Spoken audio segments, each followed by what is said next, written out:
ला अपने बेटे राज की शादी करवाना चाहती है, इसलिए वो पंडित जी के पास राज की कुंडली लेकर जाती है। प्रणाम पंडित जी, मेरा बेटा राज बहुत संस्कारी है। पूजा पाठ और धर्म कर्म के कार्यों को बहुत निष्ठा से पूर्ण करता है। मैं अपने बेटे की शादी कराना चाहती हूँ, इसलिए उसकी कुंडली ले आई हूँ। शकुंतला पंडित जी को कुंडली देते हुए कहती है और पंडित जी कुंडली को ध्यान से देखकर कहते हैं, बेटे, तेरे बेटे का उज्जवल भविष्य है। इसका गृहस्थ जीवन भी अच्छा रहेगा, परंतु क्या पंडित जी? परंतु एक बात का विशेष ध्यान रखना होगा। तुम्हें अपने बेटे की शादी उसी लड़की से करानी होगी जिसके गाल पर तिल हो। वो लड़की तुम्हारे घर, तुम्हारे बेटे और तुम्हारे भविष्य के लिए सुख, शांति और समृद्धि लाएगी। तुम्हारा भाग्य केवल उस लड़की के आने से ही जागेगा। जी पंडित जी, मैं ऐसी ही बहू लाऊंगी जिसके गाल पर तिल हो। धन्यवाद पंडित जी, धन्यवाद। पंडित जी का धन्यवाद करके शकुंतला वहां से चली जाती है। अब वो दिन रात तिल वाली बहू के बारे में सोचती रहती है।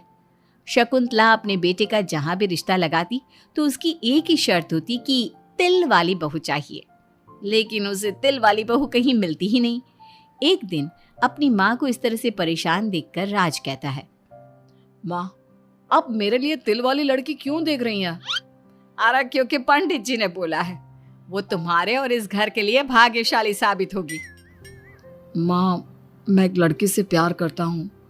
आप मेरी शादी उस लड़की से करा दो ना। उसके गाल पर तिल होगा तभी मैं तुम्हारी शादी उससे कराऊंगी, नहीं तो भूल जाओ उस लड़की को। माँ की बात सुनकर राज को लगा कि माँ उसकी शादी कभी होने ही नहीं देगी, इसलिए उसने बिना कुछ सोचे समझे बोल दिया, अब माँ है ना, उसके गाल पर तिल है। सच में माँ, बहुत प्यारा तिल है। तू सच कह रहा है बेटा? अरे तो तूने मुझे पहले क्यों नहीं बताया? जल्दी से मुझे उस लड़की से मिलवा दे। ठीक है माँ, मैं बात करता हूँ उससे। अगले दिन राज रोशनी के पास पहुंचा और उसे सारी बात बताई। रोशनी ने सारी बात जानने के बाद कहा, राज, तुमने माँ से झूठ क्यों बोला? मेरे गाल पर कोई तिल नहीं है। अरे मेरे पास कोई और रास्ता नहीं था रोशनी। उस समय मुझे जो ठीक लगा मैंने किया। अगर मैं ऐसा नहीं बोलता तो माँ मेरी शादी किसी तिल वाली लड़की से करा देती। माँ से इसे झूठ बोलना ठीक नहीं है। माँ को कोई तिल वाली लड़की मिलती ही नहीं तो माँ अपने आप तुम्हारी शादी मुझसे कराने के लिए तैयार हो जाती। अरे तुम्हें पता नहीं, पंडित जी के मुख से निकली बात मेरी माँ के लिए पत्थर की लकीर है। वो आकाश पाताल एक कर देंगी, लेकिन तिल वाली लड़की ढूंढ कर ही रहेंगी। जो भी हो राज, लेकिन माँ को जब कभी सच्चाई का पता चलेगा तो उन्हें बहुत दुख होगा। और मेरे गाल पर तो तिल है ही नहीं, अब मैं माँ से कैसे मिलूंगी? तुम अपने गाल पर काजल से एक तिल बना लो ना, बाकी मैं संभाल लूंगा। अगले दिन रोशनी ने ऐसा ही किया। उसने काजल से गाल पर एक तिल बना लिया। इसके बाद राज ने रोशनी को अपनी माँ से मिलवाया और जब शकुंतला ने रोशनी को ध्यान से देखा तो उसके गाल का तिल देखकर बहुत खुश हो गई और दोनों का रिश्ता पक्का कर दिया। कुछ ही दिनों में शकुंतला ने राज और रोशनी की शादी बहुत धूमधाम से करा दी। बहू, राज, जल्दी बाहर आओ, एक खुशखबरी है। रोशनी और राज बाहर आते हैं। राज, देखा, मेरी बहू के भाग्य से घर में खुशी आने लगी। जिस जमीन का केस हम पिछले 10 साल से लड़ रहे थे ना, वो केस अब खत्म हो गया है। अभी अभी वकील साहब का फोन आया है, वो केस हम जीत गए हैं। माँ, ये तो बहुत अच्छी खबर है। ये सब आपकी मेहनत का फल है। आपने इस कोर्ट केस के चक्कर में बहुत मेहनत की है। अरे नहीं बेटा, ये तो मेरी तिल वाली बहू के भाग्य से हो रहा है। पंडित जी ने बिल्कुल सही कहा था। शकुंतला रोशनी को बहुत प्यार करती है, लेकिन रोशनी के मन में दुख होता है। वो सोचती है, माँ मेरे झूठ को सच समझ रही है। अगर माँ को ये पता चल गया कि ये तिल नहीं काजल है तो उन्हें कितना दुख होगा। मैं आज ही राज से बात करूंगी कि वो माँ को सारी सच्चाई बता दे। शाम को राज घर आता है तो रोशनी राज से कहती है, राज, हमें माँ को सारी सच्चाई बता देनी चाहिए। घर में कुछ भी अच्छा होता है तो माँ को लगता है कि सब मेरे गाल के तिल की वजह से हो रहा है। तुम्हारे गाल की तिल की वजह से कुछ नहीं हो रहा, लेकिन हाँ, तुम्हारी वजह से हो रहा है। तुम इस घर में लक्ष्मी का रूप लेकर आई हो। सब बात ठीक है राज, लेकिन मैं माँ से और झूठ नहीं बोल सकती। मैं कल ही उन्हें सब कुछ सच सच बता दूंगी। नहीं रोशनी, अभी हम कुछ नहीं बता सकते। अभी हमारी शादी को ज्यादा दिन भी नहीं हुए। तुम माँ के दिल में अपने लिए थोड़ी और जगह बना लो, उसके बाद में पक्का मैं ही माँ को सब कुछ बता दूंगा। इस तरह से दिन गुजरने लगते हैं और शकुंतला के घर में खुशियों का आना लगा रहता है। शकुंतला अपनी बहू से बहुत प्यार करने लगी थी। एक दिन शकुंतला रोशनी के कमरे में गई। बहू, ओ बहू, कहाँ है तू? माँ मैं बाथरूम में हूँ, नहा रही हूँ। अरे देख तो मैं तेरे लिए क्या लाई हूँ, जल्दी बाहर आ। अब मैं क्या करूँ? मेरे पास तो काजल भी नहीं है, अब चेहरे पर क्या लगाऊं? राज, तुमने अच्छा फंसाया मुझे। माँ आप अपने कमरे में जाइए, मुझे नहाने में थोड़ा टाइम लगेगा, मैं खुद आपके कमरे में आ जाऊंगी।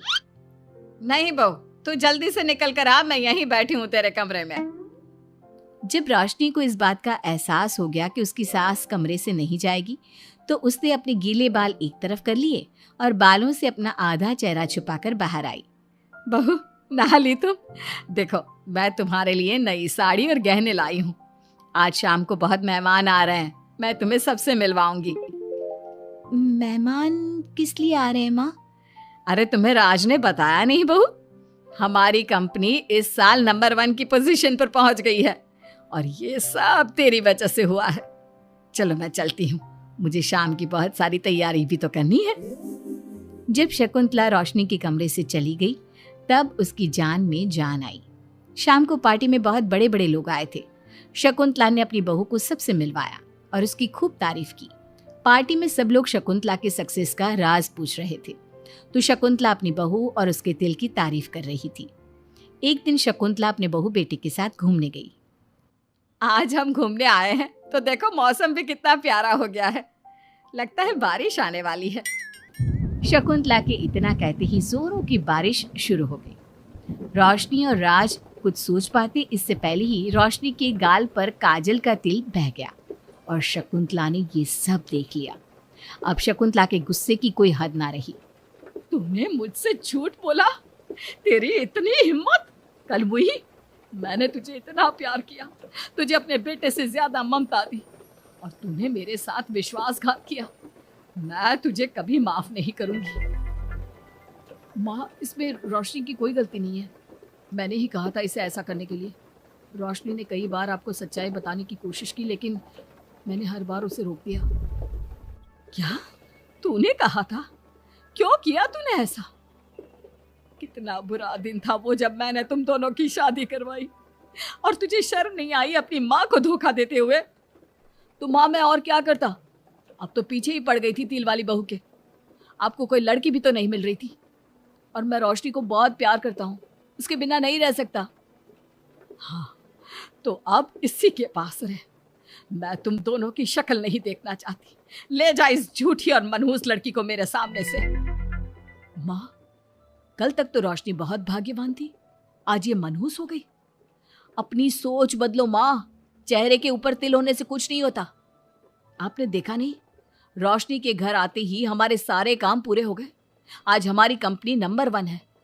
अब कब अंधविश्वास करना छोड़ोगी? बेटे की इतना समझाने पर माँ को समझ में आ जाता है कि वो गलती कर रही है। शकुंतला अपने बहू बेटी को लेकर घर आ जाती है। अगले दिन शकुंतला रोशनी के गाल पर काजल से एक तिल बना देती है।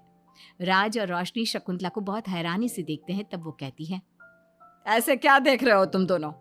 ये तिल नहीं, काला टीका है, ताकि मेरी बहू को किसी की नजर ना लगे। शकुंतला की बात सुनकर सब हंसने लगते हैं।